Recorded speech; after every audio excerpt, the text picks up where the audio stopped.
Hello friends, I Kuldeep welcome you all to today's MIT session. तो आपका जो ये सबसे अवेटेड मोस्ट इंपॉर्टेंट टॉपिक का सेशन होता है which I know everyone's look forward to, वो उसको लेके हम आ चुके हैं।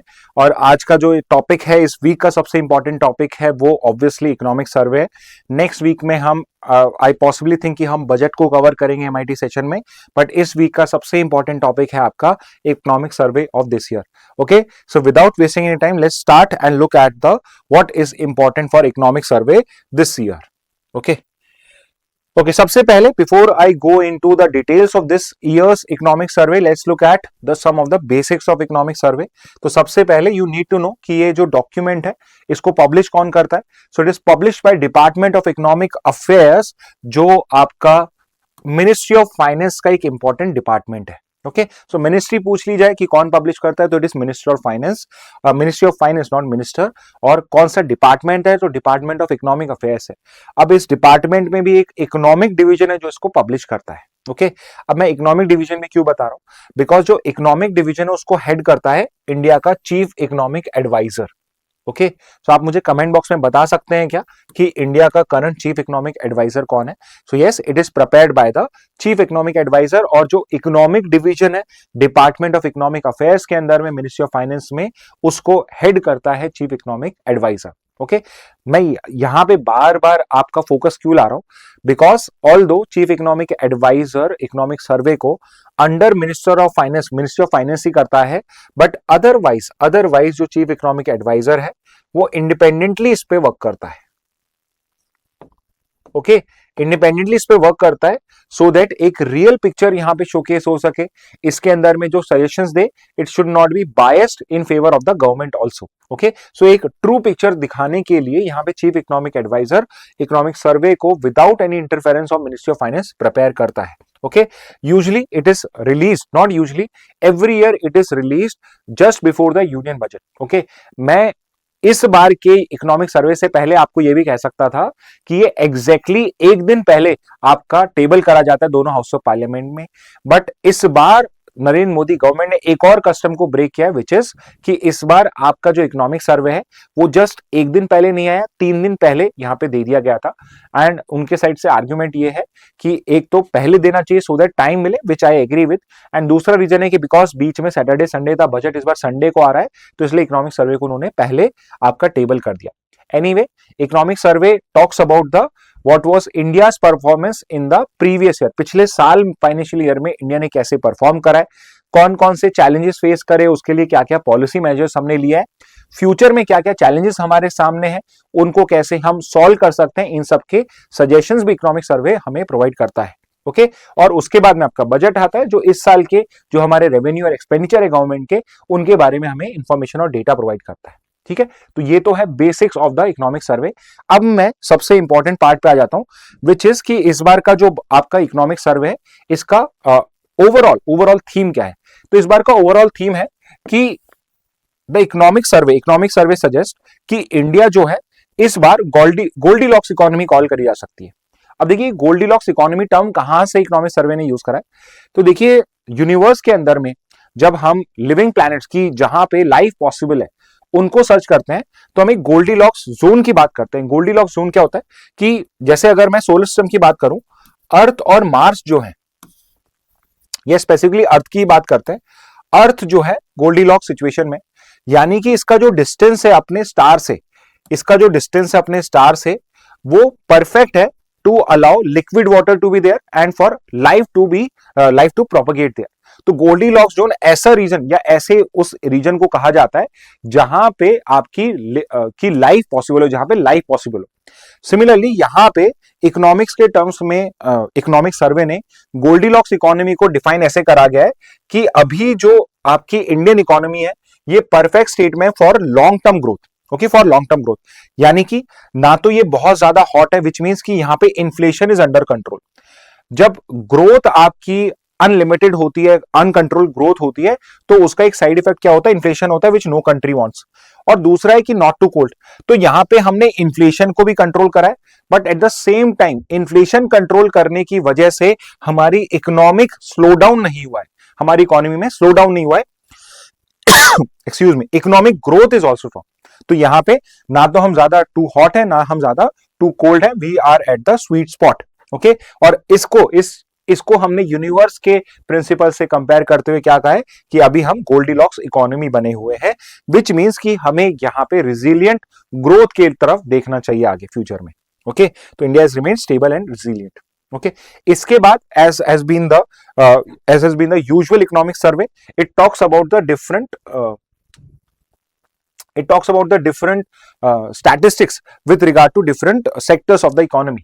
तो जैसे अगर हम सबसे पहले एक जनरल इकोनॉमिक ग्रोथ की बात करें तो यहां पे we have a lot of good news to look forward to apart from one, which is कि भाई अगर हम फास्टेस्ट ग्रोइंग इकोनॉमी की बात करें, major economy, so major economy से मतलब है कि yes which is a large economy and which can have impact on other economies, तो उस केस के अंदर में पिछले 4 साल से constantly we are the fastest growing major economy of the world. अब देखिए स्मॉल कंट्रीज के पास स्कोप ज्यादा होता है, तो मेजर इकोनॉमी के स्कोप से हम देखें तो yes we are the fastest growing economy. और रियल जीडीपी ग्रोथ हमारी भी एक हेल्दी जीडीपी ग्रोथ बताई गई है, it is going to be around 7.4%। Although various economists have said कि अगर हमें अनएम्प्लॉयमेंट को यहां पे खत्म करना है या कंट्रोल करना है, एक पॉजिटिव एम्प्लॉयमेंट रेट चाहिए, तो we want double digit growth, मतलब कि 9.9 से ऊपर 10, 11, 12 ये ग्रोथ चाहिए। But still looking at the current global scenario 7.4% is also a very good rate. Okay, लेकिन यहां पे जब नेक्स्ट फाइनेंशियल ईयर की बात होती है तो फाइनेंशियल 27 के अंदर में it is projected to grow between 6.8 to 7.2, worst case 6.8 है, बेस्ट है 7.2, which would be lower than this year's your financial growth. Okay, तो ये एक थोड़ा सा वरिंग साइन है, but still looking at the global scenario this is also a good real GDP growth rate. Okay, इसके अलावा ये पॉइंट तो हो ही चुका है, और क्या इसके में नोट डाउन कर सकते हैं? तो वैसे तो ये वेरी नोन पॉइंट्स हैं, अभी बहुत टाइम हो चुका है इन सब फैक्ट्स के बारे में, बट बिकॉज इकोनॉमिक सर्वे ने पॉइंट आउट करा है, तो we can also look into it कि इंडिया जो है it is now the 4th largest economy of the world. तो अगर हम यहाँ पे जीडीपी की वैल्यू कैलकुलेट करें तो नॉमिनल सेंस में इंडिया जो है 4th लार्जेस्ट इकोनॉमी है वर्ल्ड में, और it is possible and very soon before 2030 we are going to become the 3rd largest economy. तो 5th से 4th बने व्हेन वी बाईपास जापान, और अब हम 3rd बन सकते हैं जब हम यहां पे जर्मनी को बाईपास करेंगे। ओके, इसके अलावा we have good news for inflation control also, जो सीपीआई इन्फ्लेशन है। अच्छा, तो सीपीआई हमने इस बार आपका डिस्कस भी करा इस बार के न्यूज में, तो आई एम श्योर आप मुझे, जिन्होंने पहले न्यूज देखा हुआ है, अगर वो मुझे बता सके कि आपका जो ये कंज्यूमर प्राइस इंडेक्स है। ओके, मैंने आपको आंसर ही दे दिया, I was going to ask you CPI का फुल फॉर्म। ओके, सो दूसरा क्वेश्चन पूछ लेता हूं, कंज्यूमर प्राइस इंडेक्स का बेस ईयर चेंज हुआ है, what is the new base year of CPI index? तो ये मुझे आप कमेंट बॉक्स में, इट्स अ गुड क्वेश्चन आपके लिए कि भाई एवरेज सीपीआई इन्फ्लेशन जो है वो 1.7% है, विच इज हिस्टोरिक लो। इतना कम इन्फ्लेशन, महंगाई इतनी कम आपकी आज तक नहीं हुई है। लो इन्फ्लेशन से फायदा क्या होता है? अब देखिए ये पॉइंट समझना इसलिए इंपॉर्टेंट है क्योंकि जब एनालिसिस बेस्ड क्वेश्चन आते हैं तो उसके अंदर में ये चीज आपको समझ में आनी चाहिए। तो लो इन्फ्लेशन से क्या होता है? कम इन्फ्लेशन का मतलब है कि लोगों की जो परचेजिंग पावर है वो बेटर होती है, they are there to spend more in the market. Second is financial planning easy हो जाती है बिजनेस के लिए, दे नो कि अभी इन्फ्लेशन इतना ही है, तो मैं जो बजट लेके चल रहा हूं इस बजट में जो इंक्रीज है वो बहुत ज्यादा नहीं होगा। और थर्ड है एसेंशियल गुड जो है आपके, जो रोटी कपड़ा मकान में, वो सब जो है एसेंशियल गुड्स, सॉरी रोटी कपड़ा मकान कहना गलत होगा, रोटी कपड़े तक ही ठीक है, मकान तो महंगा ही है यहाँ पे, उसमें स्टेबल प्राइसेस रहती हैं, तो इस तरीके से लोअर इन्फ्लेशन आपको हेल्प करता है। ओके, तो ये एक उन्होंने ब्रॉडर हमारे पास में जो ग्रोथ और इन्फ्लेशन ट्रेंड्स है वो प्रोवाइड करे। नेक्स्ट जब इकोनॉमिक सर्वे में आप गो थ्रू करोगे तो उसमें जो इकोनॉमिक सर्वे है goes through the different sectors of the economy, और उसमें हम कैसा परफॉर्म कर रहे हैं वो हमें बताता है। ओके, तो बेसिकली 3 सेक्टर्स को इसमें हम डिटेल में गो थ्रू करते हैं, which is agriculture sector, industrial sector and your services sector. Okay, तो हम एक एक करके सारे सेक्टर्स को करेंगे, बट किस बेसिस पे, हम किस क्राइटेरिया को यूज करते हैं? So we compare the growth of different sectors on the basis of your gross value added. Okay, I am sure आप सबने जीडीपी सुना होगा, एंड जो इकोनॉमिक्स के स्टूडेंट्स है they know GVA also. Okay, तो जीडीपी से कंपेयर अगर मैं जीएवी को करूं तो देखिए जीडीपी के अंदर में तो जो टोटल डिमांड साइड है वो दिखती है, जीवी के अंदर में सप्लाई साइड दिखती है। जीडीपी क्या दिखा रहा है कि कंजम्पशन कितना हो रहा है, कि लोग चीजों को कितना कंज्यूम कर रहे हैं। ओके, लेकिन जीवी क्या दिखाता है कि गवर्नमेंट, नॉट गवर्नमेंट, किसी कंट्री में चीजें बनाई कितनी जा रही है, गुड्स कितने प्रोड्यूस हो रहे हैं। तो ग्रॉस वैल्यू एडिड सिंपल होता है कि कोई भी अगर गुड क्रिएट करा है तो उसकी वैल्यू क्या है, उसमें से मैं उसकी इनपुट कॉस्ट, उसको बनाने का कॉस्ट उसको सब्ट्रैक्ट कर देता हूं, तो एक्चुअल वैल्यू जो क्रिएट हुई है किसी प्रोडक्ट के थ्रू इस इकोनॉमी में, मेरे पास में वो मिल जाता है। इसलिए जीवीए को यूटिलाइज करा जाता है सेक्टर्स को स्टडी करने के लिए, जीडीपी को कैलकुलेट करा जाता है to compare countries, but GVA use किया जाता है जब हमें रियल कंट्रीब्यूशन जानना हो different sectors in the economy का। ओके, तो अब हम यहां पे आ जाते हैं different sectors of the economy. सबसे पहले एग्रीकल्चर सेक्टर। तो यहां पे एग्रीकल्चर सेक्टर में गुड न्यूज है कि we have moved away from just wheat and rice production, यानी कि हम अब यहां पे डिपेंडेंट नहीं है on wheat and rice and we are diversifying. Okay, जैसे कि उन्होंने एक एग्जांपल दिया है कि हॉर्टिकल्चर प्रोडक्शन, जिसमें आपके फ्रूट्स, वेजिटेबल्स, फ्लावर्स ये सब आ जाएंगे। ओके, अब जो आपका फ्लावर्स भी है वो भी अलग से काउंट होता है, बट यस मेजरली और फ्रूट्स, वेजिटेबल, फ्लावर्स ये सब है। हॉर्टिकल्चर प्रोडक्शन जो है वो 362 मिलियन है, जो सरपास कर चुका है फूड ग्रेन्स के प्रोडक्शन को, जो इस which is not a small thing. Okay, इससे क्या होता है, हायर फार्मर इनकम होती है, बेटर न्यूट्रिशनल आउटकम्स होता है। हायर फार्मर इनकम क्यों है, क्योंकि मार्केट में जब आप राइस वीट सेल करने जाते हो उसमें प्राइसेस कम मिलते हैं, और हॉर्टिकल्चर में आपका जो प्राइस होता है वो हायर होता है। ओके, इसके अलावा जब भी हम एग्रीकल्चर सेक्टर की बात करते हैं, एग्रीकल्चर सेक्टर के साथ में हम एलीट सेक्टर्स को भी इंक्लूड करते हैं। और यहां पे क्या है, लाइव स्टॉक का अगर हम जीवीए देखें, ग्रॉस वैल्यू एडिड देखें, so it is increase by around 195% in the last decade, यानी ट्रिपल हो चुका है जीवीए इसका। Fish production has grown by about 140% in the last decade, और allied sectors create more jobs than traditional farming. तो why allied sector, elite sector is important, dairy sector elite में आ जाएगा, फिशरीज इसमें आ जाएगा आपका, ठीक है, लाइव स्टॉक इसमें आ जाएगा पूरा का पूरा। तो ये एलीट सेक्टर क्यों इंपॉर्टेंट है, बिकॉज ये ज्यादा जॉब्स क्रिएट करता है, and at the same time यहां पे जो वैल्यू एडिशन है वो भी हायर होता है। Value addition is also higher and more jobs are also created. तो ये growth of allied sector is also important for us. और इसके अंदर में इकोनॉमिक सर्वे ने हमें पॉइंट आउट करा है कि गवर्नमेंट का support has also been important, जैसे कि पीएम किसान स्कीम जो है। अब अगेन एक और मैं आपको टास्क दे रहा हूं, कमेंट बॉक्स में बताइए पीएम किसान का फुल फॉर्म क्या है, और अगर स्कीम तो चलो मैं बता ही रहा हूं आपको, तो आप फुल फॉर्म बता दीजिए। डायरेक्ट इनकम सपोर्ट मिलता है 6,000 पर ईयर, 6,000 पर ईयर, 2,000 की 3 इंस्टॉलमेंट्स में 6,000 पर ईयर टू पर एलिजिबल फार्मर। इसमें गवर्नमेंट ऑफ इंडिया जो है उनके अकाउंट्स में डायरेक्टली पुट करती है। दूसरा है जो आपका national agriculture market, electronic national agriculture market, इसने फार्मर्स को बेटर प्राइसेस फाइंड आउट करने में हेल्प करा है through digital markets. Third is digital platform पे 1.79 करोड़ फार्मर्स को कनेक्ट किया है, which is allowing them to find better market. तो ई-नैम पे हमने बहुत सारे फार्मर्स को यहां पे लिंक करा है, सो उनकी डिस्कवरी जो है, प्राइस डिस्कवरी, वो बेटर हो रही है। Okay, that was agriculture sector. Next sector is industrial sector, जो आपको पता होना चाहिए। ओके, सो यस, जितना एक्सपेक्टेड था, जो हम चाहते हैं उतना ग्रोथ नहीं हुआ है, but still Indian industrial sector में भी we have some very good points जहां पे हमने बहुत अच्छा करा है। ठीक है, तो मैन्युफैक्चरिंग वाज द थिंग जहां पे हमने सबसे ज्यादा फोकस करा है, and we want to make India a global manufacturing hub. इसके लिए हमने पहले मेक इन इंडिया भी क्रिएट करा, स्टार्ट किया था, बट अभी रिसेंट रिपोर्ट्स आई है कि अगर गवर्नमेंट उसका एक प्रॉपर एनालिसिस करे तो that has not been very successful. But at the same time there are other schemes like PLI scheme, the production linked incentive schemes, जो सिर्फ एक या दो नहीं 14 सेक्टर्स में हमने रन करी है, and it has given us exceptional result. इसका एक एग्जांपल देता हूं कि पीएलआई स्कीम ने कौन से सेक्टर में सबसे ज्यादा अच्छा परफॉर्म करा है। So that is mobile manufacturing. Mobile manufacturing में इतना अच्छा करा है कि हम एक्सपोर्ट्स के अंदर में नंबर 1 हो चुके हैं मोबाइल मैन्युफैक्चरिंग में।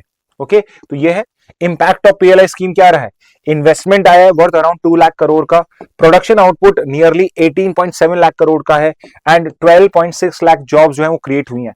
And interesting thing about this PLI scheme is कि it's not a very old scheme. 2019-20 में हमने पीएलआई स्कीम को इनिशिएट करा था इतने लार्ज स्केल पे 14 सेक्टर्स में, एंड ये पिछले 6 साल का प्रोग्रेस रेट है। ओके, इसके अलावा we are not just focusing on your traditional manufacturing job, but हम हाई टेक्नोलॉजी सेक्टर्स में भी जॉब क्रिएशन को पुश कर रहे हैं। ओके, जैसे कि हमने इंडिया सेमीकंडक्टर मिशन लॉन्च करा है, जिसमें we have projects worth rupees 1.6 lakh crore rupees. अगर हम यहां पे बात करें कि हम स्पेस सेक्टर में क्या कर रहे हैं, सो हमने यहां पे ऑटोनोमस सैटेलाइट डॉकिंग करी थी, जिसके अंदर में हम 2 सैटेलाइट्स को, यानी इंडिया के पास में आज पॉसिबल है कि हम यहाँ पे फ्यूचर के अंदर में 2 सैटेलाइट्स को, या लेट्स से कल स्पेस स्टेशन में आते तो उनको डॉक कर सके, कनेक्ट कर सके। इफ यू रिमेंबर, इस पर्टिकुलर प्रोजेक्ट का नाम था, या सैटेलाइट लॉन्च का नाम था मिशन का स्पेडएक्स, तो उसके बारे में बात कर रहा है। और with this we are just the 4 country to achieve such a feat. और यहां पे ये शोकेस करता है इंडिया की प्रावेस इन स्पेस सेक्टर, कि अगर फ्यूचर में हम हमारा खुद का स्पेस स्टेशन क्रिएट करना चाहें तो दैट इज ऑल्सो पॉसिबल। और यहां पे व्हाट डज इट शो कि हम लो टेक से हाई वैल्यू मैन्युफैक्चरिंग पे मूव कर रहे हैं, which is also a good thing. But finally सबसे लास्ट में सर्विसेज सेक्टर, जो सबसे ज्यादा इंपॉर्टेंट रोल प्ले करता है। और अगर इस बार का जीवीए देखे, ग्रॉस वैल्यू एडिशन देखे, तो सर्विसेज का सेक्टर का कंट्रीब्यूशन टू जीडीपी या जीवीए इज अराउंड 56.4%, यानी कि ईयर ऑन ईयर सर्विसेज का contribution to our GDP increase हो रहा है। हाउएवर, यहां पे आपको ये चीज समझनी बहुत जरूरी है कि इफ वी वांट कि एग्रीकल्चर सेक्टर से जॉब क्रिएशन हो, एग्रीकल्चर सेक्टर के बियॉन्ड जॉब क्रिएशन हो, तो सर्विसेज सेक्टर जितनी जॉब्स क्रिएट कर सकता था टू अकोमोडेट द पीपल, वो अपने करीब करीब थ्रेशोल्ड पे है। ओके, तो यहां पे अब मोर जॉब्स क्रिएट करना, ज्यादा जॉब्स क्रिएट करना मुश्किल है। So the only scope for us is the industrial sector, और अभी भी इंडस्ट्रियल सेक्टर अंडर डेवलप्ड है इंडिया में, and we have a lot of thing to do. Okay, तो अगर हम यहाँ पे हमारे कार्ड्स को करेक्टली प्ले करते हैं, तो हम यहाँ पर जॉब क्रिएशन भी कर पाएंगे इंडस्ट्रीज में, and at the same time हम इंडिया को मैन्युफैक्चरिंग हब भी क्रिएट कर सकते हैं। Anyway, currently the star of Indian economy is your services sector, और यहां पे इसने 56.4% का कंट्रीब्यूशन करा है। ग्लोबल पोजीशन देखिए, globally also we are doing really good. तो यहां पे इंडिया अगर सर्विसेज एक्सपोर्ट्स की बात करें तो वर्ल्ड में 7th लार्जेस्ट सर्विस एक्सपोर्टर है, और एविएशन मार्केट में तो Indian itself is becoming a big market also. So globally हम एक्सपोर्ट भी कर रहे हैं, but at the same time India में भी कुछ सेक्टर्स ऐसे हैं जहां पे अभी भी ग्रोथ पॉसिबल है, जिसमें एविएशन मार्केट जो है उसमें बहुत अच्छी ग्रोथ पॉसिबल है। Okay, so this is the sectoral analysis of all the 3 sectors as per the economic survey. Next पे आते हैं। Next, again good things about the government of India, which is what is the news with regard to fiscal discipline and banking health. दोनों में we are doing really good. तो fiscally consolidation करा है, तो fiscal deficit को हमने control करा है, जैसे कि यहां गिवन नहीं है, बट 4.4% ऑफ जीडीपी हमारा फिस्कल डेफिसिट है। Okay, which is a very healthy fiscal deficit. Fiscal deficit वैसे तो बोरोइंग्स को बताता है कि लॉन्ग टर्म में हमें कितनी बोरोइंग्स चाहिए हमारे कर्जे को चुकाने के लिए, तो इट इज अराउंड 4.4%। हमारा टारगेट जो है, जो एफआरबीएम एक्ट का टारगेट है, वो 3% का है। So there is still a long way to go, but 4.4% is also a very good number. Okay, and this is inspired कि we are increasing capital expenditure, which is again a good thing. अगर fiscal deficit आपका increase हो रहा है because you are doing more capital expenditure, which means कि future में आपका revenue generation ज्यादा होगा, तो ये फिस्कल डेफिसिट जो है ये टॉलरेबल है। ओके, जिसमें हम इंफ्रास्ट्रक्चर पे, रेट, रोलवे, लॉजिस्टिक्स पे लॉन्ग टर्म ग्रोथ के लिए कर रहे हैं। ओके, अब यहां पे इन्होंने एक एग्जांपल दिया है नज इनिशिएटिव का। ओके, तो नज इनिशिएटिव मैं आपको समझाना चाहता हूं, इसलिए तो नज थ्योरी यहां पे एक इकोनॉमिस्ट ने दी थी, उनके लिए उसको नोबेल प्राइज भी मिला था। तो नज इकोनॉमी कहता है कि you basically send signals to the subject, जो टारगेट ऑडियंस है आपकी, उसको आप एक सिग्नल सेंड करते हो जिससे वो अपने बिहेवियर को चेंज करे। ओके, तो यहां पे जो टैक्स डिपार्टमेंट है उसने भी बिहेवियर इकोनॉमिक्स को यूज करा है to improve tax compliance. Okay, so rather than stating कि अगर आप टैक्स पे नहीं करोगे या आप टैक्स चोरी करोगे तो हम आप पे इतना बड़ा पेनल्टी लगा देंगे या इस तरह से एक्शन ले लेंगे, हम बिहेवियर इकोनॉमिक्स में करते हैं। तो यहां पे टैक्स पेयर्स को यहां पे सिग्नल दिया गया कि जो एक्सेसिव पॉलिटिकल डोनेशंस करे रहे हो, उसके आप डिडक्शंस ले रहे हो, इनके ऊपर पे जल्दी ही ऑडिट्स होनी स्टार्ट है। तो इन केस अगर आप इस तरह से कर रहे हैं तो प्लीज अपना बिहेवियर चेंज करिए। तो उसमें क्या देखा कि धीरे धीरे जो पॉलिटिकल डोनेशंस के थ्रू डिडक्शंस मांगे जाते थे उसमें बहुत कमी आई है। कितनी आई है? करीब करीब 680 करोड़ का एडिशनल टैक्स कलेक्शन हुआ है, and it is basically because की जो टैक्स पेयर, जो आपकी टैक्स एजेंसी है, दे फाउंड कि जो पॉलिटिकल डोनेशंस में डिडक्शंस मांगे जाते थे उसमें इस बार कमी आई है। ओके, सो ये नज इनिशिएटिव का एक यूसेज यहाँ पे फिस्कल डिसिप्लिन में दिखा है। व्हाट अबाउट बैंकिंग हेल्थ, यहाँ पे भी we have a very glossy picture, बहुत ही अच्छी पिक्चर है विच इज कि हमारे जो नॉन परफॉर्मिंग एसेट्स हैं, ग्रॉस एनपीए मतलब जो हमारे बैड लोन्स है, जो लोन्स हमारे वापस नहीं आएंगे बैंकों के, उसको भी 2.2 पे लेकर आए गए हैं, जो इसका भी एक हिस्टोरिकल लॉ है। इतने लो जो पिछले डेकेड्स में, इतने सालों के अंदर में कभी नहीं हो, तो it is a historical law. Okay, और हेल्दी बैंकिंग से फायदा क्या होगा, इसका मतलब क्या है, एजुकेशन लोन्स आपके लिए इजी मिलेंगे, स्टार्टअप्स और बिजनेस के लिए ज्यादा क्रेडिट अवेलेबल होगा, बिकॉज जो बैंक्स है उनका जो पैसा है वो डूब नहीं रहा है फ्रॉड्स में, इस टाइप में फ्रॉड्स के अंदर में, फेल प्रोजेक्ट्स के अंदर में इन्वेस्ट नहीं हो रहा है, सक्सेसफुल प्रोजेक्ट्स में हो रहा है, या फिर बैंकों के पास में है, तो वो इन सेक्टर्स के लिए जो लॉन्ग टर्म में आपको रिटर्न देते हैं, वहां पे आप उसको यूज कर सकते हो। इसके बाद जो नेक्स्ट इसके अंदर में चैप्टर है, talks about inclusive growth. Okay, inclusive growth, inclusive growth का मतलब है कि यस, हमारी गवर्नमेंट जो है वो apart from looking at the broader picture, जहां पे हम इंडिया को एक सुपर पावर क्रिएट करना चाहते हैं, we want to become a large economy, but at the same time we are looking at the common man also. तो यहाँ पे कुछ हमारे पास में डेटा है, जैसे कि जो इंटरनेशनल का मल्टी डायमेंशनल पॉवर्टी इंडेक्स है, जो आप मुझे बताइए, एक तो है यूएनडीपी और उसके साथ में एक और ऑर्गेनाइजेशन है। ओके, एक हिंट देता हूं, ये ऑर्गेनाइजेशन का जो नाम है वो एक बहुत फेमस वर्ल्ड कॉलेज के साथ में है। तो आप मुझे बताइए कि जो एमडीपी इंडेक्स है इसको पब्लिश कौन करता है। तो यहां पर इंडिया का जो एमडीपी है, जिसमें हम नंबर ऑफ पुअर्स को काउंट कर सकते हैं, मल्टी डायमेंशनल पुअर्स को काउंट कर सकते हैं, उसमें रिडक्शन है, ड्रास्टिक रिडक्शन आया है। How much is the reduction, तो पिछले जब डेटा चेक किया था a decade ago it was 55%, now it is reduce to just 11.2%। Okay, which means कि यहाँ पे हमने जो मल्टी डायमेंशनल पॉवर्टी इंडेक्स है उसमें पॉवर्टी रिडक्शन में बहुत अच्छा परफॉर्मेंस किया है, यानी कि मिडिल क्लास में जो इंक्रीज, लोअर क्लास से मिडिल क्लास का साइज जो है वो इंक्रीज हुआ है। इसके अलावा what about the scale of improvement in employment in women participation, तो फीमेल का labour force participation rate, LFPR, labour force participation rate increase हुआ 35%।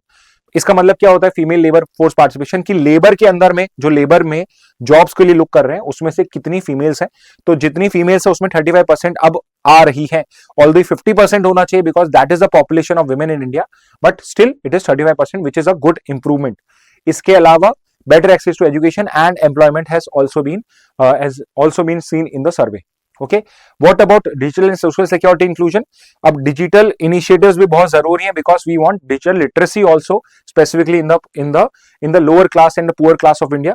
तो उसके लिए हमने ई श्रम पोर्टल पे 31 करोड़ अनऑर्गेनाइज वर्कर्स को रजिस्टर करा है, सो दैट इनको सोशल सिक्योरिटी भी प्रोवाइड करी जा सके।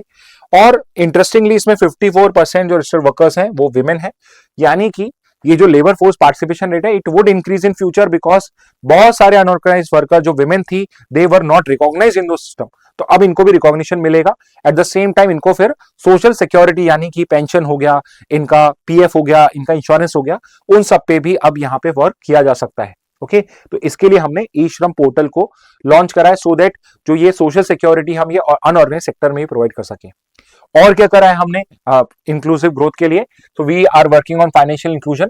तो आपके 55 crore plus Jan Dhan accounts open करे गए। जनधन अकाउंट होते हैं आपके जीरो बैलेंस अकाउंट, तो someone who never had an account because उसको बैंकिंग की नॉलेज कम थी, तो ऐसे 55 करोड़ लोग का हमने जनधन अकाउंट ओपन करवाया है। इसमें इसके अलावा not related to your lower class but middle class 12 crore unique stock market investors हैं, यानी करीब 12 करोड़ लोगों ने रिसेंट ईयर्स में स्टॉक मार्केट को ज्वाइन किया है, यानी they have started investing into the market. Digital payment जो है like UPI have expanded financial access, so yes that is also true.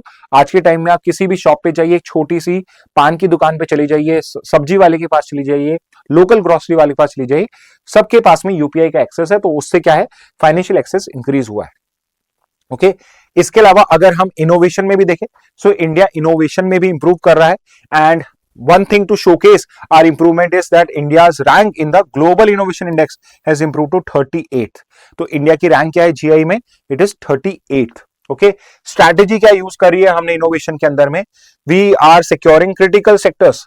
तो जो सारे सेक्टर्स हमारे सिक्योरिटी के लिए, डिफेंस के लिए, स्पेस सेक्टर हो गया, आपका एटॉमिक एनर्जी सेक्टर हो गया, उन सब में हम हमारा सिक्योरिटी इंक्रीज कर रहे हैं, इनोवेशन पे फोकस कर रहे हैं, प्रॉफिटेबल इंडस्ट्रीज को बिल्ड कर रहे हैं, and we are leading advance manufacturing for global markets. तो एडवांस मैन्युफैक्चरिंग जहां पर भी है वहां पे हमारी strategy, this is the strategy कि कैसे हम इनोवेशन में और बेटर भी कर सकते हैं। ओके, फाइनली हमारा स्ट्रैटेजिक विजन क्या है? Okay, so this is the final, like last चीज मैं आपको बता रहा हूं कि फाइनल कंक्लूजन क्या दिया है कि इकोनॉमिक सर्वे फाइनली क्या चाहता है कि हम किस तरफ मूव करें, एक इंडियन को किस तरफ मूव करना चाहिए। सो स्ट्रैटेजिक विजन है कि we should not just be looking at self reliance, की सिर्फ इतना नहीं है कि सब कुछ इंडिया में प्रोड्यूस हो रहा है, but we should be looking at global leadership. We should be looking to become global leader. सिर्फ अपने लिए रिलायंट मत बनो, हम वर्ल्ड को भी सर्व करने चाहिए। और उसके लिए उसने एक मंत्र दिया है, द मंत्र इज ऑफ डिसिप्लिन स्वदेशी। और डिसिप्लिन स्वदेशी यानी कि हमें रहना स्वदेशी है, एक डिसिप्लिन स्वदेशी की तरह रहना है, हमें सेल्फ रिलायंट भी बनना है, but at the same time हमें और भी बेटर करना है सो दैट हम बाकियों को भी यहां प्रोवाइड कर सके। ठीक है, तो यहां पे फोकस सिर्फ इंडियन प्रोडक्ट को बाय करने पे नहीं है। इसके कहने का मतलब यह है कि अगर मार्केट में इंडियन प्रोडक्ट है और एक फॉरेन प्रोडक्ट है, एक चाइना का प्रोडक्ट है, so the reason why you are buying Indian product should not be कि बिकॉज ये इंडियन इसलिए मैं बाय कर रहा हूं। You should be buying Indian product because it is the best thing on the market. तो जो वहां पे शेल्फ पे जो प्रोडक्ट्स रखे डिफरेंट कंट्रीज के, डिसिप्लिन स्वदेशी क्या कह रहा है कि भाई यहां पे हम स्वदेशी तो हैं बट हम डिसिप्लिन भी, and we want to be the best in the world also.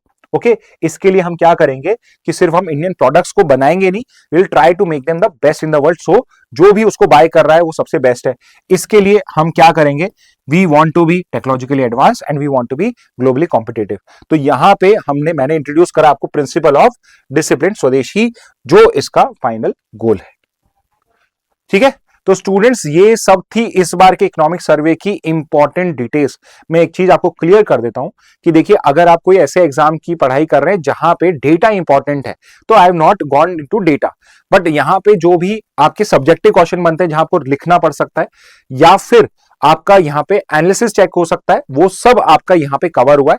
Yes, we have covered data also, लेकिन अगर आप स्टैटिस्टिक्स रिलेटेड कोई पेपर दे रहे हैं, इंडियन इकोनॉमिक सर्विस का पेपर दे रहे हैं, इस टाइप का पेपर दे रहे हैं, तो उसके लिए आपको पूरा इकोनॉमिक सर्वे और बजट को पढ़ना चाहिए, उस डॉक्यूमेंट को पढ़ना चाहिए। अदरवाइज जो आज की एमआईटी क्लास है इसमें पूरा इकोनॉमिक सर्वे बहुत अच्छे से कवर हो चुका है। तो अगर आप नोट्स फॉलो करेंगे साथ में इसके, तो आप इजीली इकोनॉमिक सर्वे को कर सकते हैं। ओके, तो ये इसके साथ आज का इकोनॉमिक सर्वे एंड होता है, एमआईटी सेशन एंड होता है। ऑल्सो एक रिक्वेस्ट है आप सबसे कि अगर आपका कोई भी कमेंट है, कोई फीडबैक है, कोई इंप्रूवमेंट हम कर सकते हैं, तो please let us know in the comment. Eight the same time it is expected कि जो क्वेश्चन आपसे पूछे गए उनका भी आप आंसर कमेंट बॉक्स में करेंगे। ठीक है, तो इस मैसेज के साथ आज का सेशन एंड करते हैं।